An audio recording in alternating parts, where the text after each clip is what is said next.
You're watching a NDTV Reality Check exclusive. In these politically polarized times, it's very rare to see instances of good faith across the political aisle. But today, we were witness to one such rare instance. When the Prime Minister got emotional during the farewell of the Congress veteran Ghulam Nabi Azad in the Rajya Sabha. Mr. Ghulam Nabi Azad is hanging up his boots after putting in over 40 years of service in public life, and he served in successive terms in the Rajya Sabha. He joins me tonight for this very special interview. Wonderful to have you with us, Ghulam Nabi Azad Saab. But before we come to him, let's just look at that moment when the Prime Minister, while reflecting on his relationship with Ghulam Nabi Azad and about his role both as a parliamentarian and as a fellow Chief Minister, when the Prime Minister was Chief Minister of Gujarat, Ghulam Nabi Azad was Chief Minister of Jammu and Kashmir. What was it about those exchanges that made Mr. Modi so emotional? Let's watch that first. Pranab Mukherjee साहब defence minister थे. मैंने उनको phone किया. मैंने कहा साहब अगर force का हवाई जहाज मिल जाए इन डेड बॉडी को लाने के लिए. रात देर हो गई थी. प्रणब मुखर्जी साहब ने कहा आप चिंता मत कीजिए, मैं करता हूँ व्यवस्था.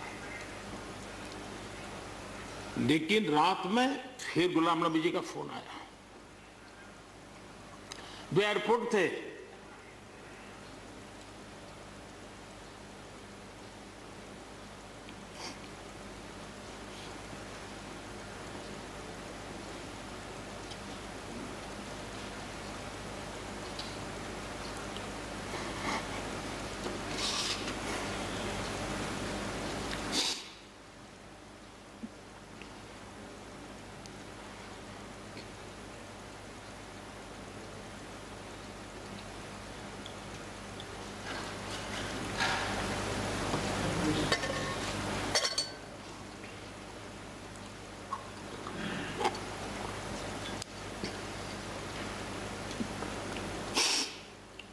सॉरी. उस रात को एयरपोर्ट से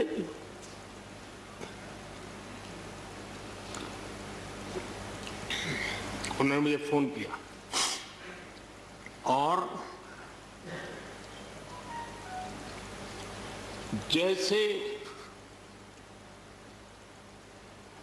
अपने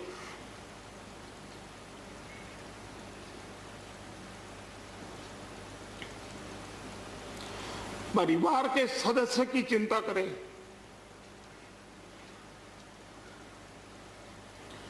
वैसी चिंता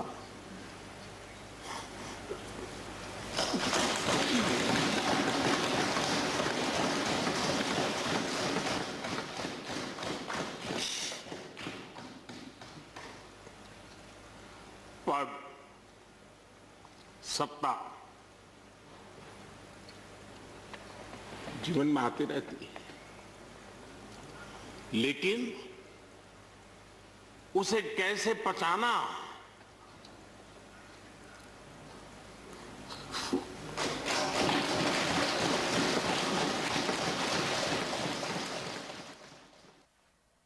So a salute from the Prime Minister and loud thumping of benches from the Treasury side, Ghulam Nabi Azad. I don't think there are too many political leaders who would pull that off.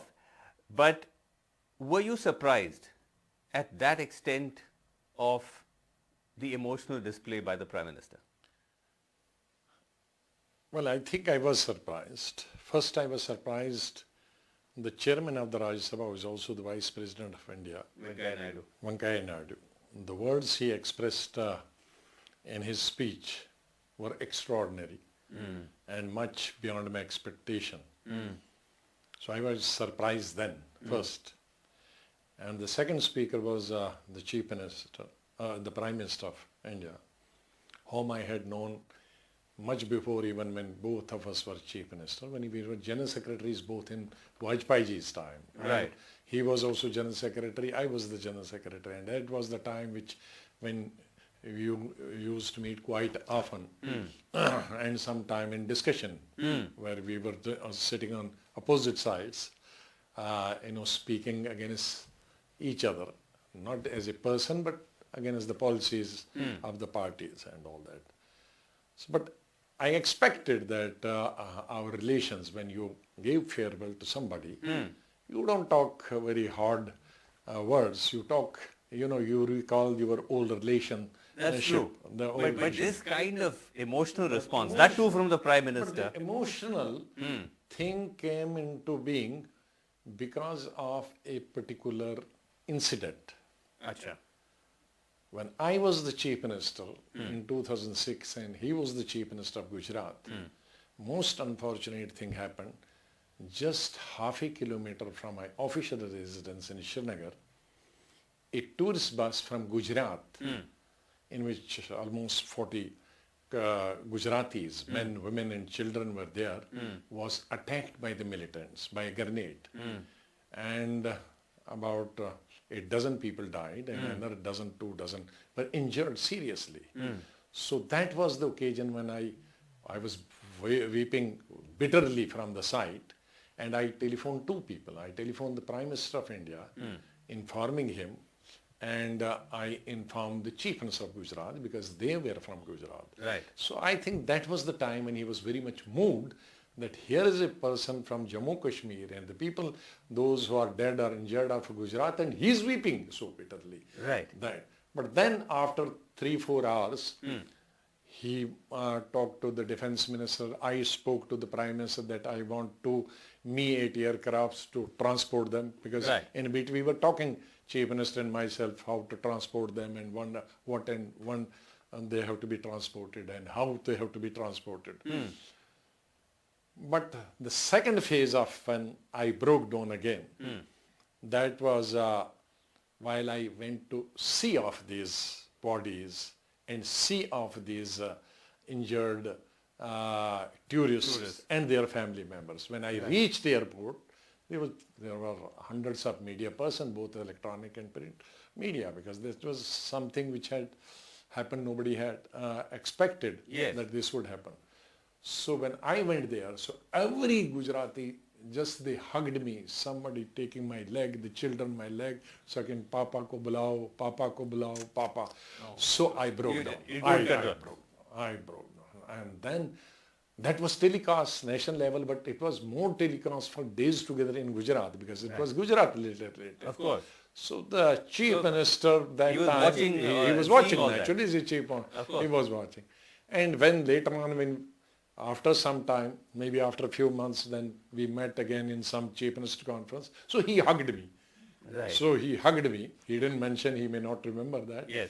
I have, I think, the photo of that. He hugged me that I didn't expect that you are so emotional, you are so concerned about the Gujaratis. I said, I'm a human being.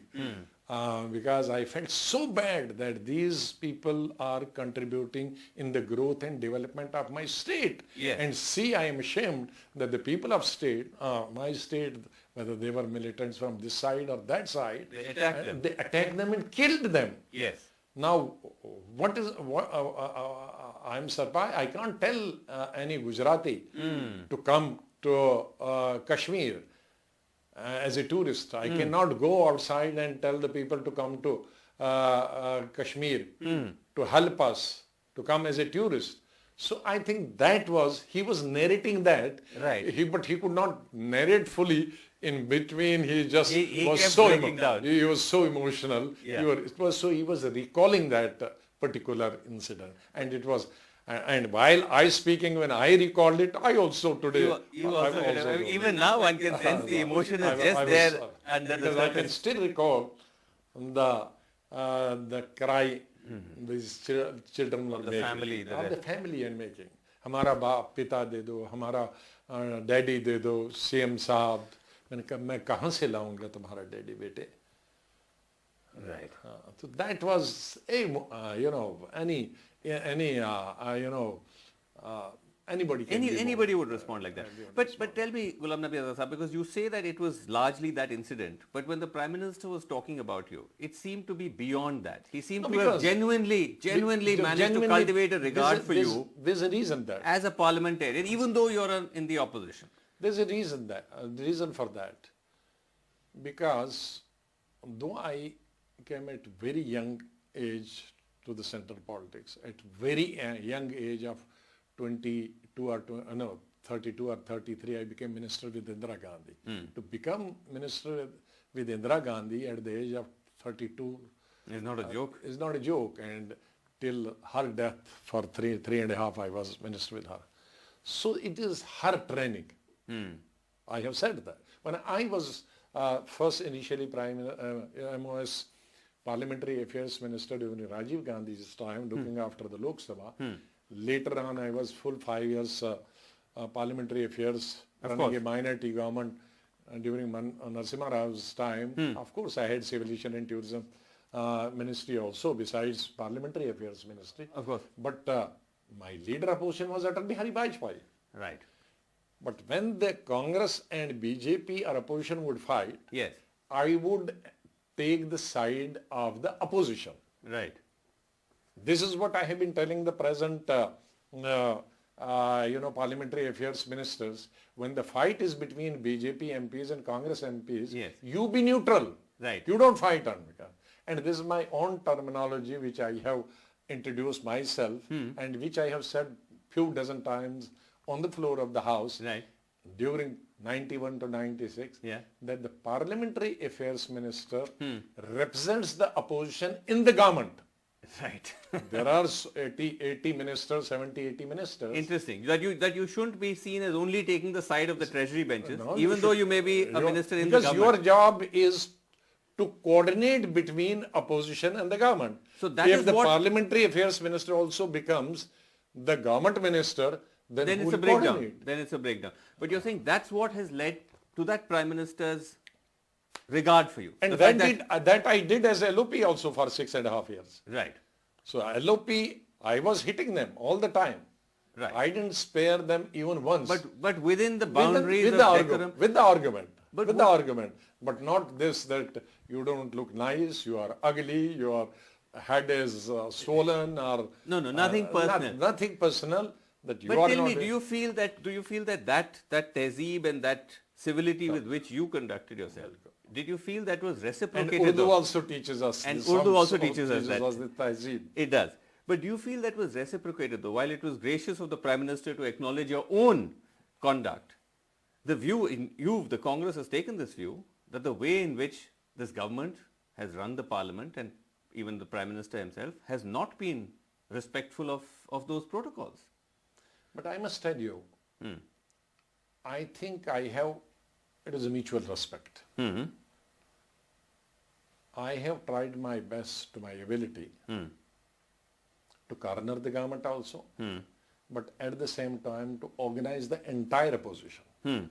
I would always have almost every day or alternate days the meeting of all opposition political parties in my room before the Parliament.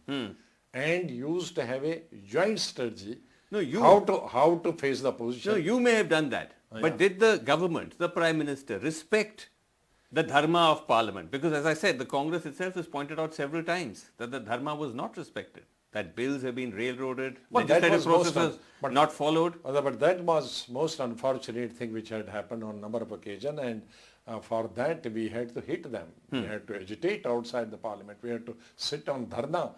And even on this Krishi bill, we are people, I spearheaded the whole thing. Yes. I spearheaded in the Rajya Sabha. Then I walked out, I spoke very hard. I think on 2 occasions I have spoken very hard. Yes. That is when Article 370 was That was the time I think it was a very rare because it was all of a sudden. Yes. Because it was all of a sudden. Yes. The rules were violated, everything was violated. So that was very hard speech. And This Kisan thing also, when again the rules were violated, I made a very hard-hitting speech and boycotted and walked out with the entire opposition, and then made our opposition leaders to sit for 24 hours, even for the night. I don't remember before any member of the parliament has sat for the night, even for the night. No, that's very unusual. We did that. So we did that. But we have not spared the government. Nobody can say that we have spared the government. Yes, because that is also something that the question was there in people's mind, that the way the Prime Minister was praising you, he almost seemed to be playing on the fact that there is a relationship. The relationship, yes, personal. Is there. I must say, I have said that. Yes. That I was lucky enough. I have said in my speech, I don't know how many people have observed that, I was lucky enough since at a very young stage, I became minister. I became General Secretary. Even in Rajiv Gandhi's time, at the age of 37, 38, I became the General Secretary of All India Congress Committee. And those days, the General Secretaries would be 2 to 3. Right. So I used to have as many as 20 states. Right. And all the opposition leaders, so-called opposition, we were a power then, but whether leftists or DMK, ARDMK, so I was in contact that time, Indiraji's time, or Rajiv's time, with all the top leaders of that. So the relationship comes from there. But was he I was at second or third level from the other side, but from my side, I continued the only person who continued for such a long time. But was he also somewhat playing on the fact that there is a certain frostiness between you and the Congress leadership now, and that he is trying to bring that out in his own way? Well, let me tell you, I think the whole unfortunate that most of the people either do not read the history. Forget, I'm not talking the international history. Yes. History of the party. Right. They do not know how much fight we had with Narasimha Rao. No. I'm talking of in the current context. No, the current, I must know. Yes. People must, those who say today that they have become rebellion and all that, because they don't know the history. Either they were not in the politics, or they were not active in active politics, or people have short memories. Or short memories. Myself, Madhav Sindhya, Rajesh Pilot, Karna Karan, and even Sharadji. Right. That was the group who started fighting Narasimha Rao ji, and we were one of the people. I was one of the sponsors for Narasimha Rao ji for the prime ministership. But that didn't come in in the way of our personal relation. But you would accept. I just 1 second I will tell. Yeah. When he became the party president, elected party president in 2000, in 1992, he didn't held the block committee election, district committee election, state committee elections. So after 1 year, I was the person, I said, I was a cabinet minister, parliamentary replacement. I said, you are not making committees. Then these 7, 8 people joined me. We became a group. Very similar very big, small, top leaders. We would have everyday meeting. Then in the working committee said that either you resign from the presidentship, give somebody who's not a minister, or you appoint a working president. Okay, fair enough. Then another working committee, another working committee, he would tell us, yes, I will do. Then when he lost, I moved the vote of confidence against him. No, so I'm saying that but would you accept at least, Ghulam Nabi Sahab, that it's different between, it's very important to know that history, but it's very different to challenge a Narasimha Rao than it is to challenge the Gandhis. That is a different... Here we have not challenged. We have not challenged at all. We have not said that Sonia Gandhi or Rahul Gandhi should not be party president. No, not at all. But you did talk about a leadership vacuum. No, there is a certain leadership because one leader had resigned, another was stopgap arrangement. Mr. Gandhi was elected. I was one of the proposers. Yes. That is a fact. Sure. But since he resigned and nobody else was elected, and Mrs. Gandhi was by working committee that she will continue for 1 year Sure. till new president. So we had neither Rahul Gandhi a president because he had Yes. resigned, nor a Mrs. Gandhi. No, because you may not have challenged their leadership, but it appears that they have taken it like that. So we have that they have seen it as a challenge so to we the have leadership. said that we want a full time because one is resigned, another is a stopgap arrangement. Right. Interim president. Right. Interim president is a stopgap arrangement. Had Mrs. Gandhi been a again permanent president, we had no problem. But Right. it was decided in the working committee, and with a great difficulty we all persuaded, including me, to take over at least for 1 year.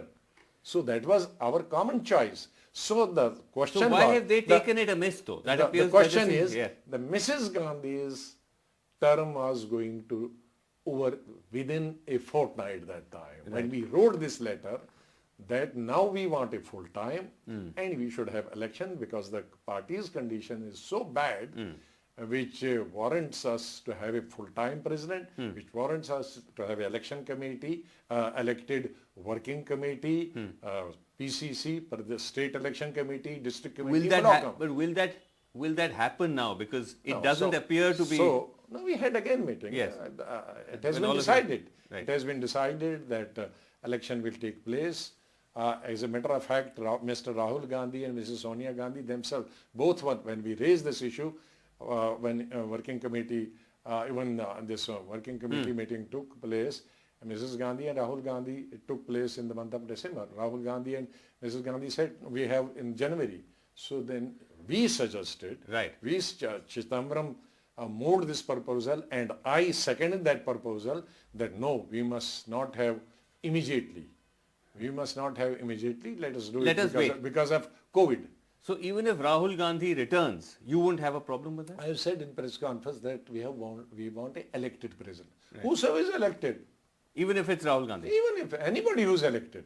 But only thing we have said that one election is not going to help. You need to have many elections. Mainly because for the last 24 or 5 years we didn't have the block president. No, but Ghulam Nabi Azad, for the ordinary viewer to understand, when you say elected president, you mean that someone could contest against, let's say if it's Rahul Gandhi, somebody could contest against him? No. When we want elected presidents, there are almost 12,000 block presidents.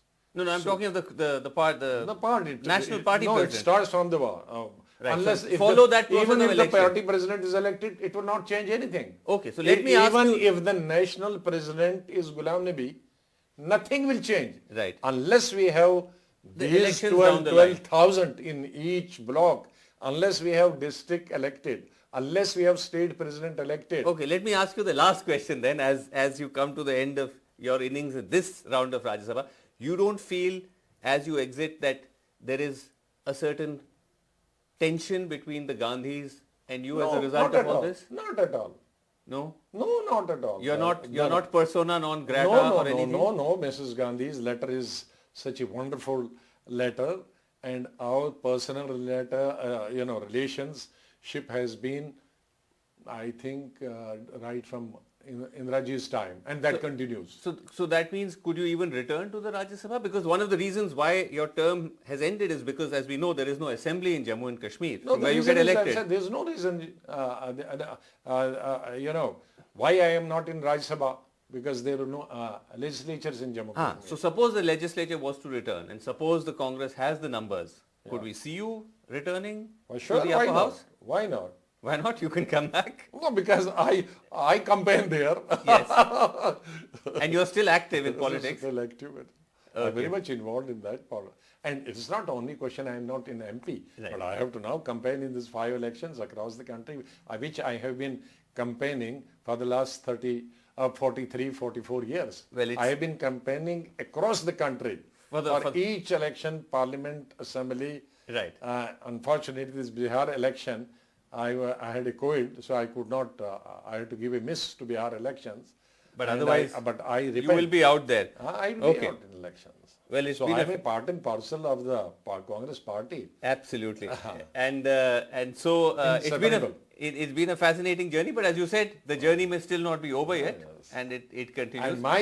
And while I am part and parcel of the Congress party, it is in my blood. Right. But my relationship with all the parties remains... Rather, my leaders like Yeah. Indira Gandhi and Rajiv Gandhi Yeah. have used this to our benefit for the party. Right. So that Where they could not speak, I could speak. Well, let's see. Today perhaps could be a turning point in the whole dynamics in Parliament. Let's see how it plays out. Ghulam Nabi Azad Sahab, thank you very much indeed for talking to us. It's a pleasure to have you on the show. Thank you. Thank you. Thank you.